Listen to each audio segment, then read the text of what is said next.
Hello, and welcome to this episode of the Why We Believe show. I'm your host, Nathan Gwilliam. Today, I am joined by Dr. Jamie Jensen. Jamie is a professor of biology at Brigham Young University. She's been there for 14 years. She's also the president-elect of the Society for the Advancement of Biology Education Research. It's called SABR for short. She's also a member of the broader Social Impacts Committee for the Human Origins Program at the Smithsonian. She's an expert at evolution and science and faith. And I'm super excited for this conversation today. I remember at BYU, I took a class on bioethics, and we talked about evolution and reconciling science and faith. And I think this will be a really fun conversation today. Welcome to the Why We Believe show, where members of the Church of Jesus Christ of Latter-day Saints share their inspiring stories of faith and conversion to the gospel of Jesus Christ. I'm your host, Nathan Gwilliam. Thanks for joining us, Jamie. Yeah, thanks for having me. Can you start off by just telling us a little bit about yourself? Yeah, so like you said, I'm a professor at BYU in the biology department, but I'm kind of in a unique position because my background's in biology. I teach biology, but my research program is entirely in what we call discipline-based education research. So I look at how students learn biology, and my specific emphasis is in the reconciliation of science and religion. And so we do a lot with evolution, climate change, vaccines, all those fun topics. I'm also a mom. I've got 4 sons and a great husband, and we live here in Springville. Nice. You did something that sounds super exciting for your last sabbatical. Can you tell us a little bit more about that? Yeah, so my sabbatical was focused on science communication. And so specifically around evolution. So we actually spent the first month in Arizona working with colleagues that I have there on evolution instrumentation, which sounds more complicated than it is, but looking at surveys to assess evolution understanding. And then we spent 2 months in Washington, D.C., where I worked at the Howard Hughes Medical Institute on science communication strategies surrounding climate change. And then we headed off to Johannesburg, South Africa, where we spent almost 2 months there. And basically, I had a video camera, and I just followed around the paleoanthropologists through the cave systems and their research, looking at how they know what they know about human evolution. We did a lot of videography, and I learned a lot about how they do that, the science. And then we came back and translated it into a bunch of educational videos that are on my website. So focusing on evolution, can you talk about how you've reconciled evolution with your faith, and even more broadly, science and your faith? There's a lot that goes into that, but I think the main idea is understanding the difference in epistemology. And so science as an epistemology can answer certain questions, and religion as an epistemology can answer certain questions. And if we understand where the limitations of each are, it's much easier to find the places where they overlap. And so if we're talking about evolution, for example, the science can tell you how old species are, what are the mechanisms of evolution, how did diversity come to be, how long ago, but it can't tell you why, what the purpose of all this is, who's in charge, whether God was directing it or not. That's all questions for religion as a different epistemology. And so that's one of the ways of keeping it, being able to reconcile it. But there's a lot of others that we could talk about if you wanted to go into that are all in my recent book with Deseret book that you can read about. So first of all, you use the word epistemology, and if I understand right, and forgive me, that's a big word for me. That's telling the difference between what you believe, like what's opinion and what's fact. Is that right? I would define epistemology as a way of knowing. So if you're trying to get at some kind of truth, you're going to use a way of knowing. So if you're trying to get at whether God exists or not, the way of knowing or the epistemology that you would use would be religion. If you're trying to understand how old the earth is, for example, then the correct epistemology would be science, right? So it's a way of knowing. So maybe take us through in your book, what are the most important things that we need to know from your book about reconciling faith and science? Yeah, so the whole first part of the book, and for viewers, this is the book we're talking about. The whole first section of the book talks about reasoning patterns to help you reconcile. So we've talked about one, understanding the limitations of the epistemologies that we're using to find truth. Another one that's very tied to that is understanding that science as an epistemology is agnostic, meaning it's without belief.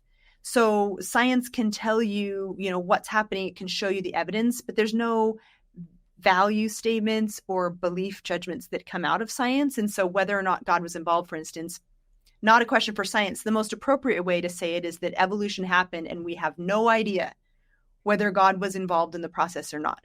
So science is agnostic rather than atheistic. So that's another one that's really important. Another one that's really important is a God of the gaps, avoiding a God of the gaps, I should say. So this is the idea that if there's a gap in our scientific understanding, it's dangerous to put God in that gap, to believe in God because he can explain something that is maybe unexplainable at the time.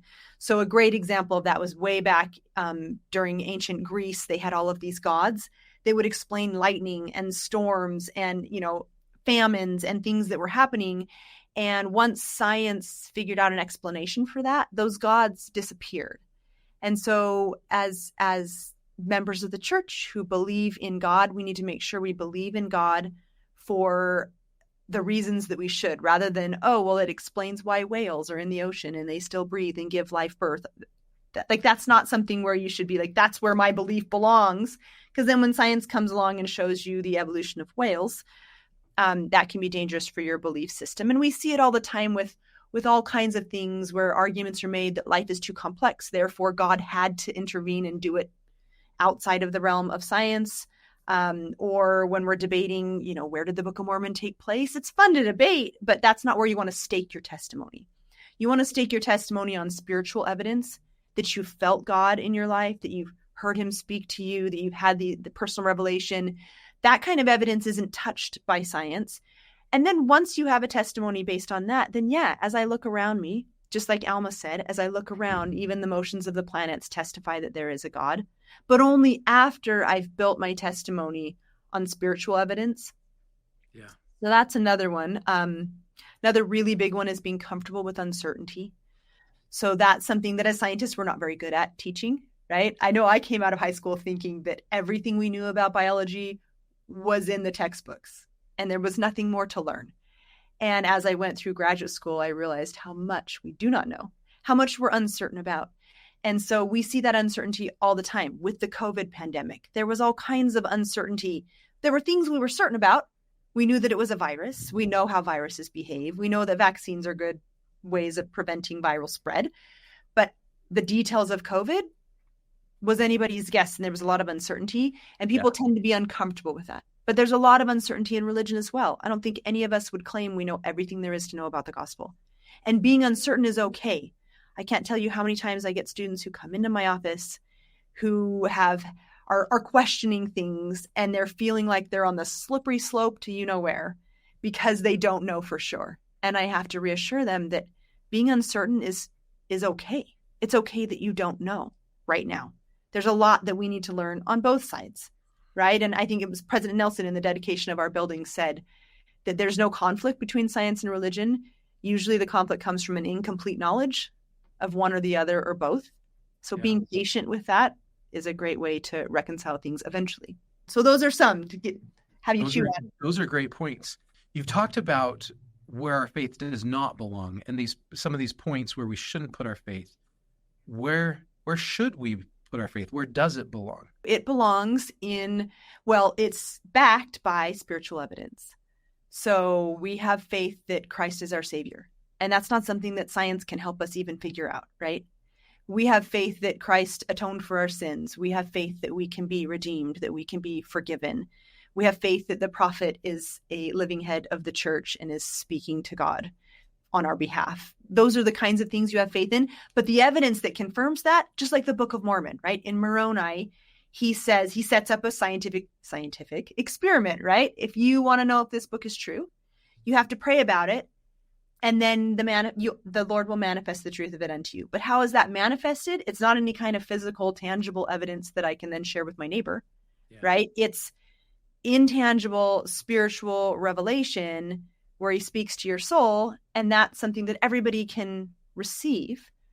But it's not the same kind of evidence, if that makes sense. I love that. Things spiritual are known from spiritual sources. So when a student comes into your office, and you said you're frequently the office where the students come that are questioning their faith and science. What is some of the best advice that you've given to them that helps them to work through that perceived conflict? Number one advice is patience. So a lot of times I get these students in my office who may have heard something. In fact, it's not always the science. So again, I'm always puzzled as to why they're coming to me, but sometimes it's something they learned over in church history or something that they learned on the internet, and it causes them to question. And our students, and not all of them, because I only see the ones that are struggling, but they have this idea in their head that if they don't know for sure, the only other option is out.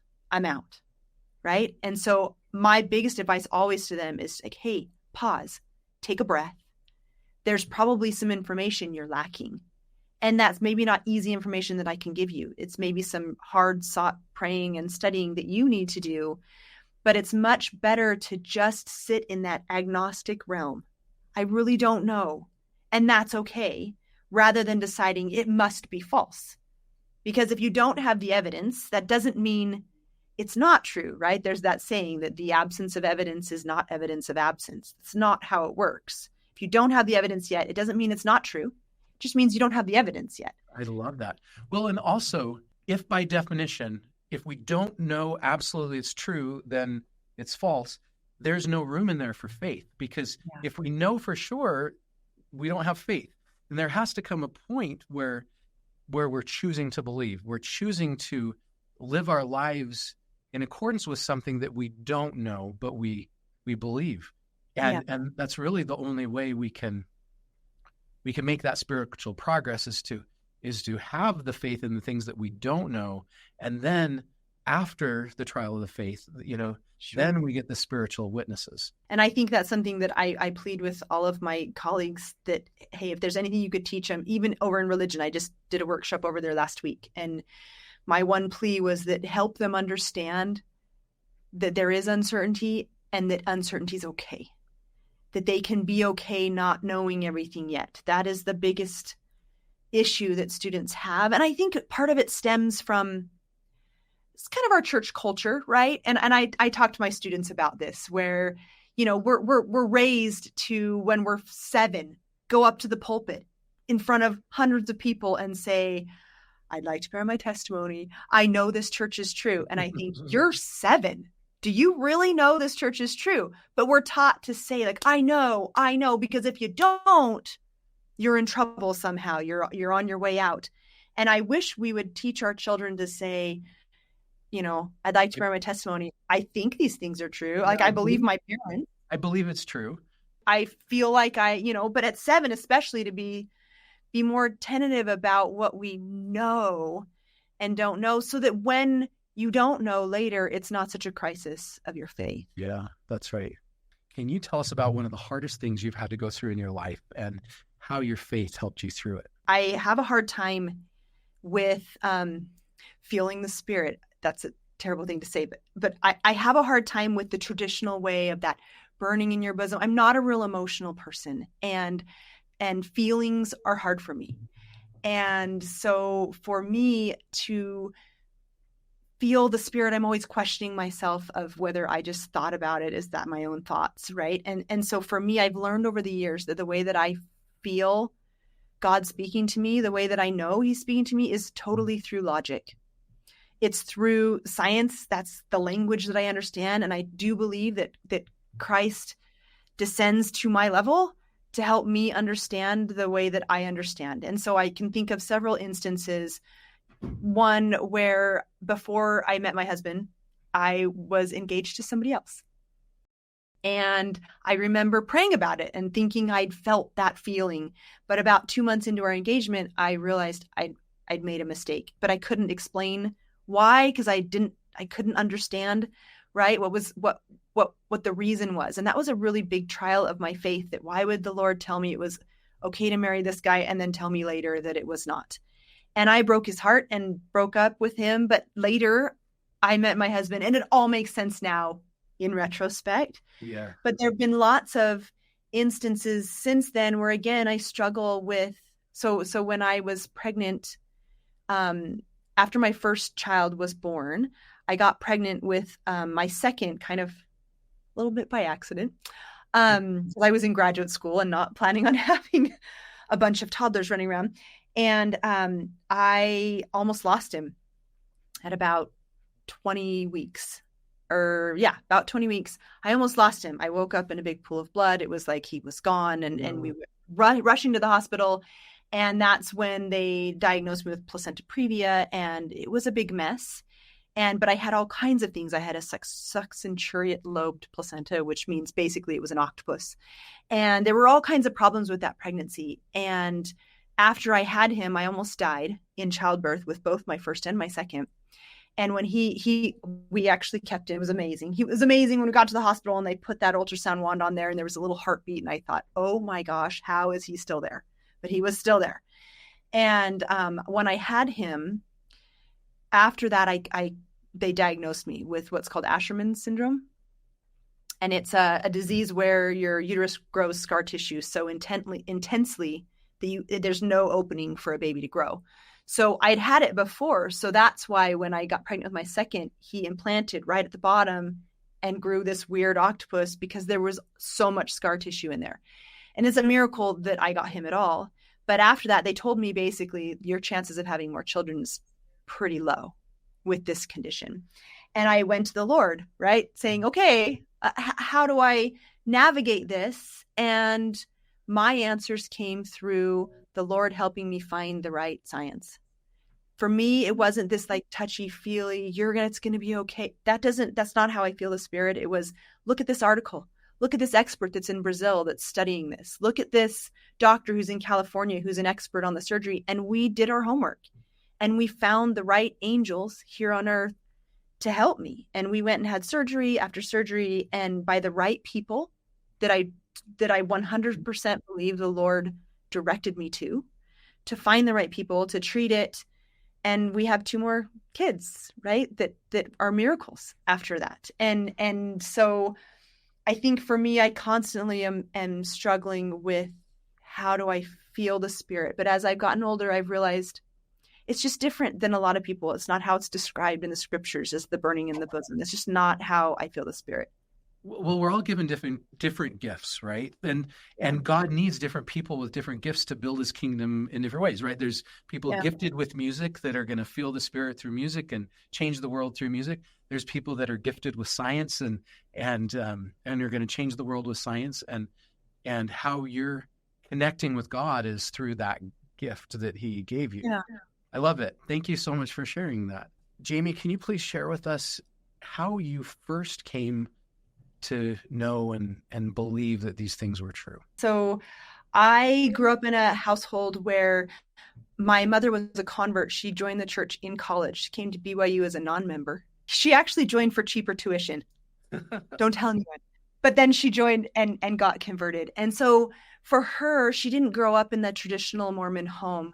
And so in my home, it was not very traditional either. Like sometimes we did family evening, but it wasn't traditional. We didn't read a lot of the scripture stories. I went to church every Sunday. So we were definitely doing that, but I didn't kind of get that same experience as maybe my friends did. And I remember even learning about Ammon and the arms in seminary in high school and thinking, what now? Come again? What's happening? And I remember I was in 10th grade. And I was going through seminary. I'd been through, 9th grade of seminary, 10th grade, and I was starting to build my testimony on my own. But I was unsure. And I had a friend who was Cambodian, and he wanted to join the church, but his parents were vehemently against him joining the church. And they told him they were going to disown him if he joined the church. And so he came to me and said, Jamie, you got to tell me whether this is true or not. And I froze like a deer in the headlights and thought, I don't know. I don't know enough to tell you to get disowned by your family. I don't. And I had a real crisis of faith right at that moment and thought, how come I don't know? I mean, I grew up in this. And so I went home and I prayed and I fasted for a day, and I told him to call me the next day. And I remember this so vividly. I remember exactly where I was. I was in the backyard. He called that next day. I'd been fasting all day. And he said, okay, you got to tell me, is this true? And words came out of my mouth that I don't actually remember what the words were because they weren't my own.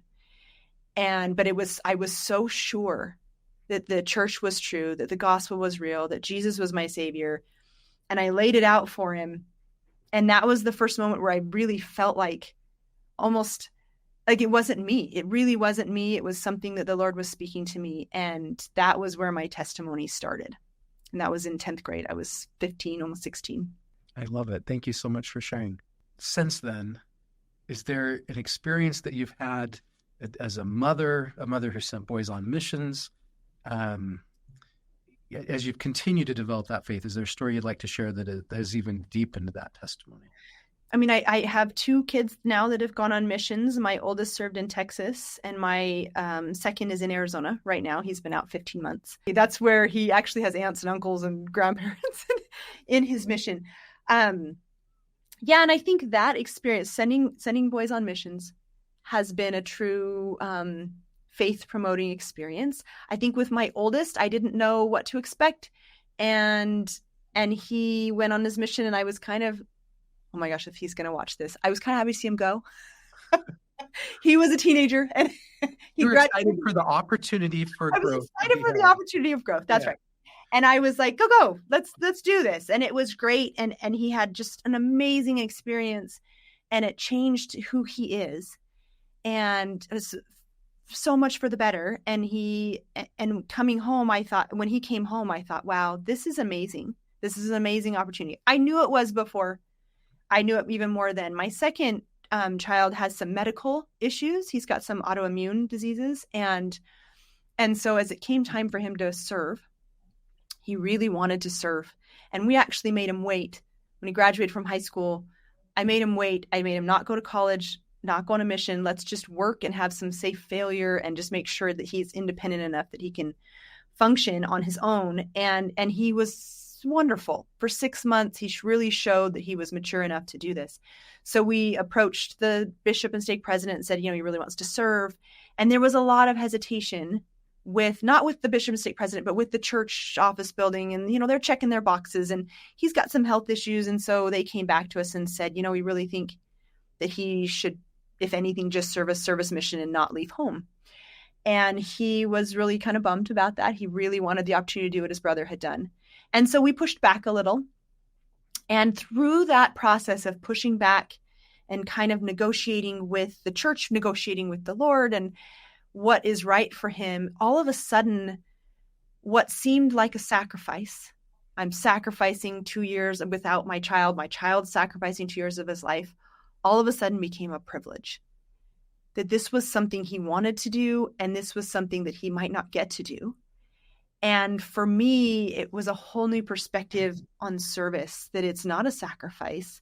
This is a privilege to get the blessings that he would receive and that others would receive because he served a mission. And ultimately, they decided he could serve a proselyting mission, and he's been out, like I said, for 15 months. And it has been every step of it, even the hard stuff, has been a privilege for us. Thank you for sharing. A daughter that's coming back in about 4 weeks from her mission. Jamie, thank you so much for being with us today. In conclusion, why do you believe?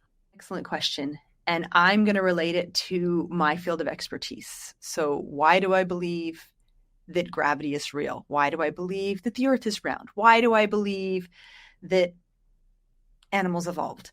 Right? And that's by looking at the evidence. I've seen the evidence. I've analyzed the evidence. I have deeply considered the evidence, and I find it to be compelling. And I would say that the same is true for my faith, that I believe because I have gathered the appropriate evidence. It's entirely different than the scientific evidence, but there's plenty of evidence in my life that God is real, that God has intervened, that God has spoken to me. And I have carefully analyzed those data and considered them in the context of my life. And it is sufficiently compelling to me that the Lord is real and that he loves me. He is real. He does love you. And I'm grateful for the Spirit that's testified to me as you've spoken, that that this really is true. Thank you. Yeah.